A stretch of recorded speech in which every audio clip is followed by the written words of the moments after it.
Tribuners, Benteng Leiden di negeri Hitu dari rumah singgah hingga jadi hunian tetap warga. Berjarak 11,26 km dari Benteng Amsterdam di negeri Hilla, terdapat sebuah benteng yang dikenal warga negeri Hitu dengan sebutan Leiden. Berlokasi di kompleks kota HH, kurang lebih 50 meter dari pasar Hitu. Kondisinya sudah tak serupa benteng karena sudah dijadikan hunian warga. Hanya tersisa pondasi hingga sumur yang dibangun oleh Portugis. Pemilik rumah Ibnu Saleh Pelu mengatakan awalnya bangunan tersebut diperuntukkan sebagai rumah singgah bagi awak kapal Portugis yang berlayar dari perairan Malaka dan Ternate. Seperti halnya Benteng Amsterdam, awalnya dibangun oleh bangsa Portugis sebagai gudang penyimpanan, baru berubah fungsi setelah direbut kolonial Belanda.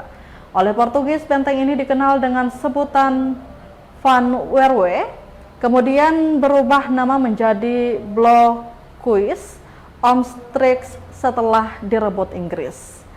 Lanjutnya, pemilik terakhir dari benteng itu adalah warga Hitu setelah dibeli dari Belanda.